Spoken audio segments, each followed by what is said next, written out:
It's Gargoyles time! Hello, welcome to another figure review. Today we're gonna have a look at the Neca Gargoyles Goliath figure. I'm finally getting around reviewing this one. Oh my god, watching Gargoyles back in like, what was it, the mid-90s?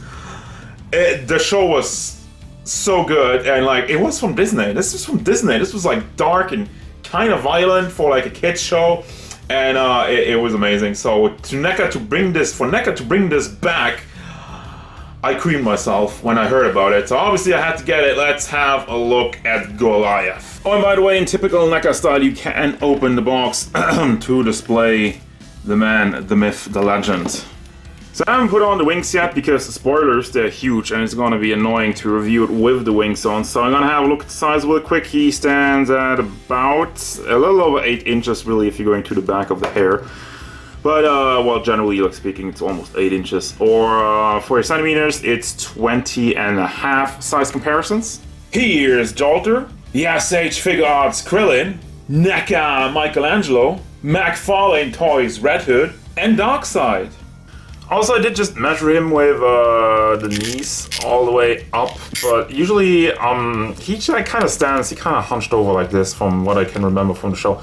Also, stability is a little bit of an issue, obviously, but that's part of the design. You can't really do much with that. It does have some pack holes under there if you got some Neca bases, or you can get anything else, but we're not going to talk about that anymore. I want to have a look at the figure, and boy oh boy, that they put a lot of work in this. And I'm gonna say this thing right away. I gotta say this one thing, gonna get this off my chest. I think they put a little too much work in it. And the way I mean that is, the muscle work is phenomenal and highly detailed, but it's not accurate to the cartoon show. It's not really a complaint whatsoever, but I would have preferred the more simplified look for the Gargoyles, but you know, Neca, they decided to go a little bit more of a realistic style, and that's fine. That's, you know, that's their choice, that's their idea. The face sculpt is amazing. You have the grimacing look, he's kind of like a little bit darker around the eyes, and it looks perfect. You have a little bit of extra plastic, I guess, on his horns or whatever.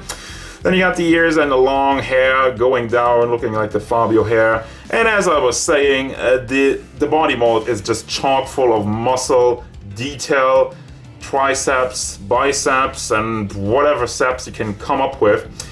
And obviously, as you can tell, there's like a lot of shading that goes into it. This could have just looked like an ugly, plasticky purple mess, but no. The shading is really what elevates this figure to just a whole nother level. Also, I don't have the tail in yet, but regardless of that, you got some veins in the hands and going down on the arms. It looks phenomenal.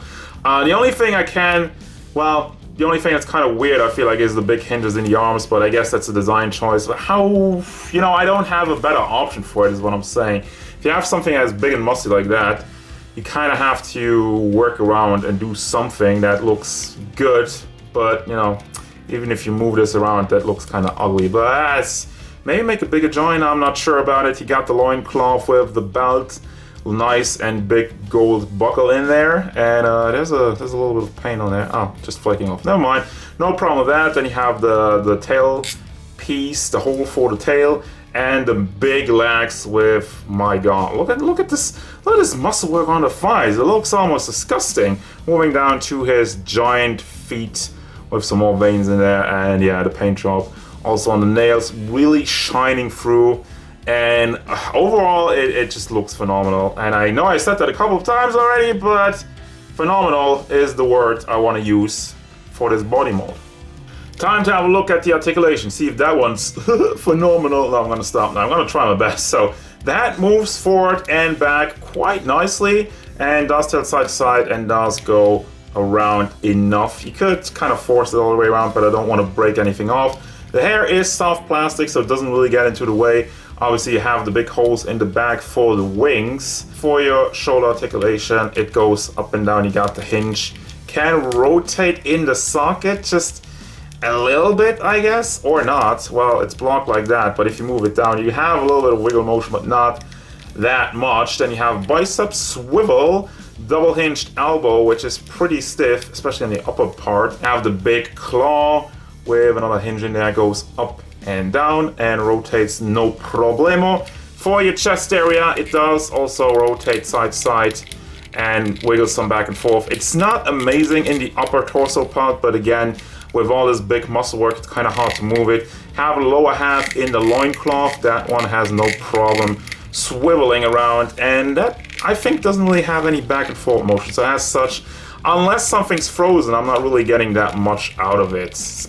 You have the tail on a hinge, and the entire tail is bendable, like to a certain degree, obviously, but you have to really give it a good push, and it does stay in some poses, so that's pretty cool. Then for the leg, they move out to the side, move forward to make an ugly squeaking noise, and go to the back, you know, under the loincloth. It's very basic stuff. Also can rotate it on the thigh, and then you have another simple hinge in the knee, which you can rotate around, kind of like 6-7-ish. I love the way it's molded, so it doesn't stand out too much. Then for the foot, you got another hinge, moves back and forth, also swivels side to side, and well, more like pivots. And then the foot, the front feet, well, the front part of the feet, have another hinge, which doesn't really do that much, I guess, just to add a little bit of extra. And also pivot doesn't really work that much. And here he is with the wings, by the way, and oh my god, the wings. It's like, yeah, this is way over 12 inches and way over 30 centimeters. Oh boy, the wingspan, it's impressive, it's beautiful, and the wings itself have detail. Detail, detail, detail. Detail on top of detail with some more detail, and would you like some more detail with that? Because we have it. Yes, I'm at a loss for words. Like, the sculpted in detail in the wings already is impressive. It's also like elevated with a lot more paint, and it's got like a, I don't even know, marble look to it. It's a work of art, really, and I just kind of want to zoom in real quick to show you and let you take this in. Yeah, the wings are awesome. The wings are perfect, and they also connect very well, and they're very, very stiffly in there. Like, listen to this. You have to really gently push it, which sounds kind of weird because I'm afraid it might break, but it does stay in place, obviously. As you can tell, this ratchet is super tightly in there. And also, it like fits in there. Like, you don't have any trouble with the wings falling out. So, it's just something to behold, and something that will have a presence in your collection. And also, will take a lot of space in your collection. And for your accessories, I guess you're getting the wings already. We had a look at that. You got this angry face, which is amazing. I love the teeth in there, and just the white eyes without anything in there. It makes it look a lot more menacing, and I'm probably gonna run this face. I also have a book. I don't remember, you know, details of the show. Did he have like a diary or grimoire or whatever it was? Again, I've seen the show when I was like 15 or whatever, so that was like over 20 years ago. So I'm not even sure anymore. It's been a long time. So if you want to be like, I don't even know about the character, shut up. You got the face stance with the nails on there, the claws more precisely. And this is for the book holding hand. It is soft-ish plastic, so I guess let's see if I can just slide this in. There you go. Holds onto it very nicely. And finally, there's a chili pepper. Again, I don't really remember the significance of that. It's probably not good with peppers. There you gotta go. Final thoughts, and wow, I really got to go back quite a bit for this one. This is the base. Obviously, is not included. This is like my last Some Collectibles base. I hope they reissue some of that.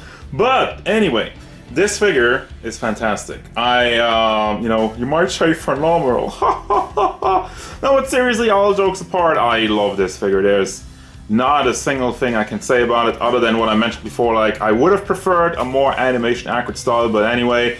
As far as figures go, this just makes it better. More detail, paint job is fantastic. The articulation does the job, I guess, considering how big he is, and the wings are just super duper impressive, and I can't praise it anymore, so I'm gonna leave it at that. As usual, thank you very much for watching. Don't forget, if you enjoyed this review, hit it up with a like, and subscribe to the channel so you can stay tuned for more figure reviews, card game stuff, and whatever Goliath wants.